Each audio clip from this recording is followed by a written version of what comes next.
Hello friends, ఈ వీడియోలో మనం ఈ కెట్రాన్ బైక్ యొక్క అంటే సమ్ ప్రాబ్లం వచ్చింది ఇందులో. అంటే ముందు ఛార్జ్ అనేది అవ్వలేదు. ఈ ఛార్జ్ అనేది ఇక్కడ వైర్ అనేది కొంచెం ప్రాబ్లం అంటే ఇక్కడ దీన్ని సాల్వ్ చేశాను. అలాగే ఛార్జర్ కూడా దీంట్లో రిపేర్ అయింది. దాన్ని ఓపెన్ చేశాను. నెక్స్ట్ మేజర్గా ఇందులో ఒక ప్రాబ్లం అనేది ఉంది. ఇక్కడ మోటార్ ఉంది కదా, మోటార్ అనేది అసలు రన్ అవ్వకుండా ఉండేదన్నమాట ఇంతకుముందు.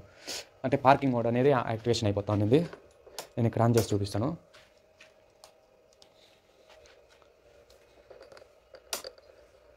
ఇక్కడ పార్కింగ్ మోడ్ యాక్టివేషన్ అయిపోతా ఉంది. ఇంతకుముందు మనకి కస్టమర్ కూడా ఒక షోరూంలో అనేది రెడీ చేయడం జరిగింది. అయినా కూడా వాళ్ళు వచ్చిన వెంటనే ఇంటి దగ్గర సేమ్ ప్రాబ్లమ్ని ఫేస్ చేశారనమాట. మోటార్లో ప్రాబ్లం ఉందని చెప్పి మోటార్ అనేది మార్చారు. తర్వాత నేను కంట్రోల్ ఇంకా మోటార్లో ఏదైనా సంథింగ్ ప్రాబ్లం ఉందేమో సెన్సార్లో అనుకుని మొత్తం చెక్ చేశాను అనమాట. మూవ్ అవ్వకపోతేనేమో ఇందులో మోటార్ని ఇంకా ఈ సెన్సార్ వైర్స్ ఉంటాయి కదా, ఈ వైర్ని మనం అంటే టెస్టింగ్ డివైస్తో చెక్ చేశాను. ఇవి టోటల్గా మొత్తం అనేది మనం స్కూటీని ఓపెన్ చేసి మొత్తం చెక్ చేయడం జరిగింది. ఇక్కడ కూడా ఏదైనా బై హార్న్ కానివ్వండి, లేకపోతే లైట్లో ఏదైనా వైర్ ఏదైనా మనకి కనెక్ట్ అవ్వలేకపోయిందేమో అని చెప్పి మొత్తం చూశాను. ఇలాగే ఇక్కడ మనకి స్పీడ్ గేర్స్ ఉంటాయి కదా, ఇక్కడ ఇది చూశాను. టోటల్గా మనకి ఏదైతే మొత్తం ఫైండ్ అవుట్ అని చేశాను. కానీ ఇక్కడ నార్మల్గా మనకి ఇది 1 డే తర్వాత మనకి ఒక్క ప్రాబ్లం అనేది ఫైండ్ అవుట్ అయింది. ఇక్కడ పార్కింగ్ మోడ్ ఉంది కదా, ఇక్కడ పార్కింగ్ మోడ్లో వీళ్ళు సెన్సార్ అనేది షోరూమ్ వాళ్ళు ఇక్కడ రెడీ చేశారనమాట. వాళ్ళు ఎవరో సెన్సార్ అనేది ఇక్కడ స్టాండ్కి తీసేయడం జరిగింది. తర్వాత ఈ వైర్లు అనేది అలానే ఓపెన్లో వదిలేస్తేనేమో ఇక్కడ ఈ ప్రాబ్లం అనేది ఇప్పుడు నేను సాల్వ్ చేశాను అనమాట. ఇప్పుడు పార్కింగ్ మోడ్లో ఉంది కదా మనకి. ఇప్పుడు చూడండి, పార్కింగ్ మోడ్ ఇంకా ఇది అవుట్ అయిపోతుంది. చూడండి, ఈ వైర్లే ప్రాబ్లం అనమాట.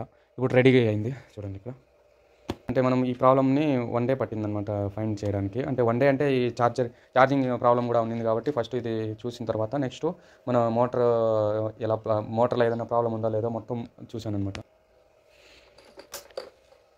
తర్వాత మోటార్ సెన్సార్ వైర్స్ కానివ్వండి, లేకపోతే కంట్రోలర్ని ఇంకా వెళ్ళిన టోటల్గా ఏదైతే ఉందో ఒకసారి మొత్తం ఫైండ్ చేసిన తర్వాత ఇక్కడ ఈ సెన్సార్ వైర్ ఉంది కదా, అంటే ఇది స్టాండ్ది పార్కింగ్ సెన్సార్ వైర్స్ వీటిని నేను చిన్న మాడిఫికేషన్ చేస్తున్నాను. వీటిని ఇక్కడ కనెక్షన్ ఇస్తూ వీటిని ఇక్కడ ఒక బటన్ టైప్లో పెట్టాను అనమాట. ఇక్కడ చూడండి, ఈ బటన్ ఆన్ ఆఫ్ చేస్తే ఇది వర్క్ అవుతుంది అనమాట.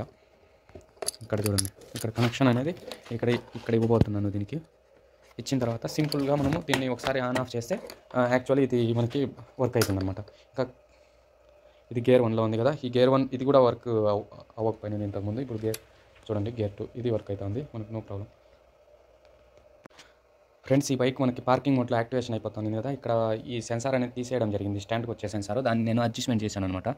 సింపుల్ ట్రిక్గా ఇక్కడ ఒక బటన్ కనపడుతుంది మీకు. ఈ బటన్ కనెక్షన్ ఇచ్చేసాను అనమాట. ఇది ప్రెస్ చేస్తే మనకి పార్కింగ్ మోడ్ అనేది డీయాక్టివేషన్ అయిపోయి మనకి రెడీ మోడ్లోకి వచ్చేసింది. చూడండి, ఇప్పుడు నేను ఆన్ చేస్తాను. ఇక్కడ యాక్చువల్లీ ఇక్కడ పార్కింగ్ మోడ్ యాక్టివేషన్ అయింది కదా, అంటే ఈ సెన్సార్ వీళ్ళు తీసేశారనమాట. తీసేసిన తర్వాత ఇంకా మనకి నెక్స్ట్ ఛాన్స్ ఏదంటే ఇది ఇక్కడ నేను బటన్ టైప్లో పెట్టుకున్నాను. ఇక్కడ మీకు కనపడుతుందా? చూడండి, ఇక్కడ టార్చ్ ఆన్ చేశాను. ఇక్కడ ఒక బటన్ అనేది సెట్ చేసుకున్నా. ఇక్కడ నుండి చూడండి కనెక్షన్ ఇచ్చుకున్నా ఇక్కడికి. ఇప్పుడు మనకి పార్కింగ్ మోడ్లో ఉంది కదా, పార్కింగ్ మోడ్ ఇప్పుడు డీయాక్టివేషన్ అయిపోతుంది. దీన్ని టూ టైమ్స్ అనేది చూడండి ఇక రెడీ మోడ్లోకి వచ్చేస్తుంది. ఇప్పుడు ఇది యాక్టివేషన్ చేస్తా ఉన్నట్లే. ఇప్పుడు చూడండి, ఇక్కడ పార్కింగ్ మోడ్ అంటే వెళ్ళిపోయి ఇక్కడ రెడీ మోడ్కి వచ్చింది. ఇప్పుడు మనం థ్రోటల్ ఇస్తే ఇప్పుడు స్టాండ్ ఇంకా ఆన్లో ఉంటే మోటార్ రన్ అవ్వదన్నమాట సెన్సార్లో. కాబట్టి ఇంకొకసారి దీన్ని లోపలికి ప్రెస్ చేయాలన్నమాట. ఇంతవరకు నేను బయటకు తీసాను కదా, ఇప్పుడు మళ్ళీ లోపలికి ప్రెస్ చేసిన వెంటనే మళ్ళీ చూడండి ఇక్కడ మోటార్ అనేది రన్ అయిపోతుంది. ఇదే సింపుల్, ఇక్కడ ఒక బటన్ ద్వారా నేను ఇక్కడ ఈ పార్కింగ్ మోడ్ని అంటే డీయాక్టివేషన్ అనేది చేసేసాను.